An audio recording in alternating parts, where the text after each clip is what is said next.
Welcome, and you tuned in to another edition of Homage Speaks. What will homages do? Homages paid. And right now, I'm really disturbed. LeVar Ball, I used to be one of your biggest supporters and one of your biggest fans. I believed in what you was trying to do and what you was trying to accomplish. Right now, I cannot agree with the moves that you're making as far as in the development of your players, which are your sons. You're sending them to a Lithuanian team, and in all the international leagues in rankings, they are near the bottom. You're sending them to a team that does not have the ability to practice. They can only play in the games because they don't have no money. So you're not sending them over there to make money because the team don't even have money to rent gyms or have their own gym to practice. What is this about, LeVar? Is this about building the brand, or is it about what's doing the best for your sons? You took LaMelo out of school, which I kind of understood. At first, I did support it. Okay, you're going to train him, you're going to get him up. But LaMelo is one of the top players in the country. Why not send him down to Florida to IMG and let him compete and play with the best players in his class, the best player in the country? Okay, no, we're not going to do that. We're going to send him overseas. Cool, sound cute. But now you got to find a good league, a great league that's going to take on a 16-year-old kid and his brother. You package dealing them. Nobody does that. And I think that's one of the main problems that people are starting to have with what you're trying to do. LeVar, you cannot continue to package deal and force your sons upon people so they can be together.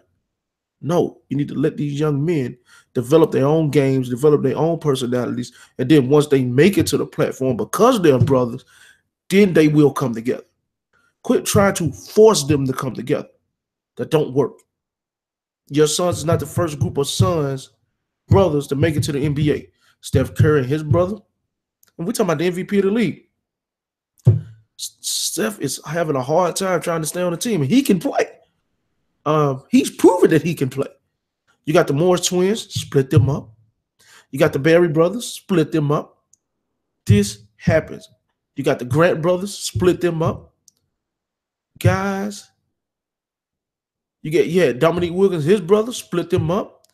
You had Horace Grant, his brother, split them up. You got his sons, you got their sons in there, split them up. This happens in the game of basketball. LeVar Ball, what you're trying to do, or what you was trying to do, at least the message that you was putting out, that you're going to help these boys earn some money, get overseas. We was thinking for the lines of Brandon Jennings.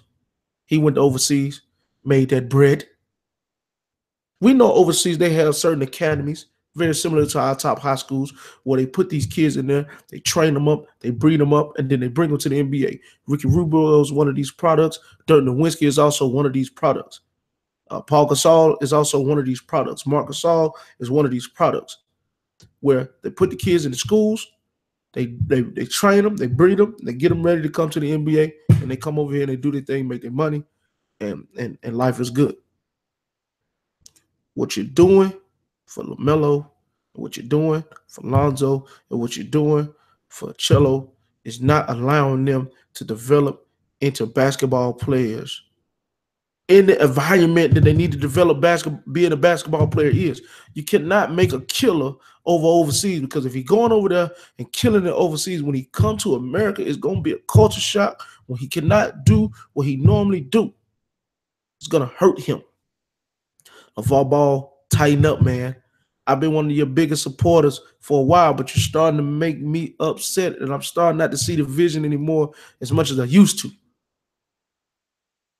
These kids are talented. You've done a miraculous job. They have good genes. They have good genetics. They love to play. But what you got to stop doing is stop putting them in a position to fall out of love with the game of basketball. Because if they go over there to Lithuania in a city of 10,000 people where nobody speaks English, and they can't eat the food that they normally eat, and they can't have conversations with people like they normally have, they still going to be on Snapchat, on Instagram, on Facebook, communicating with people over here. You're doing more damage do you think? Yeah, y'all gonna be making some money because you're gonna take the big baller brand over there. And you're gonna take the the the reality TV show. Y'all gonna be getting that show money over there. But as far as those guys developing into the basketball players that they need so they can make the real bucks and fulfill their dream of making it to the NBA and actually being a good NBA player, you got to get a stranglehold in this thing, big dog, because you're messing it up for them. You're messing it up for them real bad. And with that being said, until we see otherwise, LeVar Ball, you are now on the hot seat for D Burst. And that ends this edition of Homage Speaks.